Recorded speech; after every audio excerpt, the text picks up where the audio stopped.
জানো তো, আমাকে অনেকেই বলে আমার নাকি বড্ড জেদ, কিন্তু দেখে বোঝা যায় না।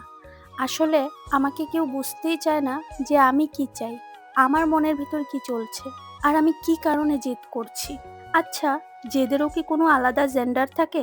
ছোটবেলা থেকেই শুনে এসেছি মেয়েদের নাকি এত জেদ ভালো না। শুধু কি মেয়েদেরই জেদ থাকে, নাকি ছেলেদেরও থাকে? শুধু মেয়েদের জেদের কথাটাই কেন সব জায়গায় প্রকাশ পায়? ছেলেদেরও তো জেদ থাকে, তাই না? ছেলেদেরটা কেন বলা হয় না? সব জায়গায় শুধু মেয়েদের দোষটাই তুলে ধরা হয়। ছেলেদের কি কোনো দোষ থাকে না? জানো তো, যখন কেউ আমার মনটাকে বুঝতে চায় না, তখন আমার সেই নীরব কষ্টগুলো একসময় জেদ হয়ে আমার মনকে শক্ত করে দেয়। তাই বলছি, থাকুক আমার জেদ আমার কাছেই। কারণ এই জেদটাই আমাকে বারবার ভেঙে পড়ার থেকে বাঁচতে শিখিয়েছে। জানো তো, আমার এই মনের কথাগুলো আমার মনের ভিতরেই চাপা ছিল। কিন্তু যখন থেকে আমি এই ভিডিও বানানো শুরু করেছি, তখন থেকে আস্তে আস্তে একটু একটু করে তোমাদের সাথে সবকিছুই শেয়ার করছি। আচ্ছা, তোমাদের কি আমার এই কথাগুলো শুনতে ভালো লাগে? যদি ভালো লাগে অবশ্যই কিন্তু একটা কমেন্ট করে জানিও। যাই হোক, আজকের বারটা হলো সোমবার, তো সকালবেলা ঘুম থেকে উঠে যা আশিবাসি কাজকর্ম ছিল সবকিছু করে স্নান করে এসে রাতের বেলা কিছু চানা আর খেজুর ভিজিয়েছিলাম, সেটাই খেয়ে নিলাম। তারপর এদিকে চা বসিয়ে দিয়েছি, আর কিছু কলা দিয়ে আর আটা দিয়ে বড়া করে নিচ্ছিলাম সকালে খাওয়ার জন্য। তো ভেবেছিলাম পকোড়ার মতো ভাজবো, কিন্তু রিফাইনটা একটু কম ছিল, তো সেই জন্য পিঠের মতনই বানিয়ে নিয়েছি। তো সেটা দিয়ে আমরা সবাই চা খেয়ে নিলাম, আর তিন্নিকেও দিয়েছিলাম, কিন্তু তিন্নি খায়নি। তো ওকে একটু সিদ্ধ ভাত করে খাইয়ে দিয়েছি।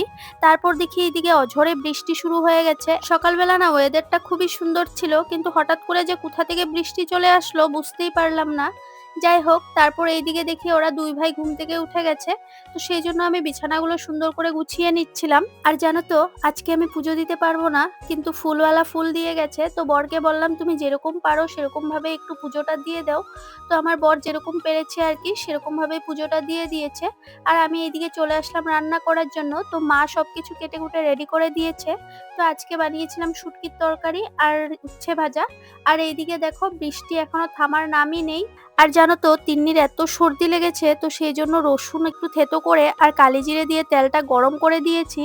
মা ওকে ভালো করে মালিশ করে দিয়েছে, তারপর ওর শরীরটা মুছিয়ে দিয়েছি। আর ও ঘুমের জন্য কান্না করছিল, তো সেই জন্য ওকে ঘুম পাড়িয়ে দিয়েছি। আর কালকে না একটু বরের সাথে এক জায়গায় গিয়েছিলাম, তো সেখান থেকে ফেরার সময় বর একটা পান কিনে দিয়েছিল, কিন্তু এত বড় ছিল পানটা আমি খেতে পারিনি।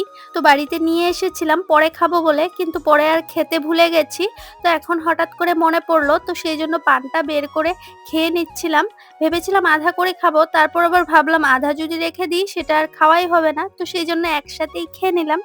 তো আজকের ভিডিওটা এই পর্যন্তই, দেখা হবে অন্য কোনো ভিডিওতে। Bye bye.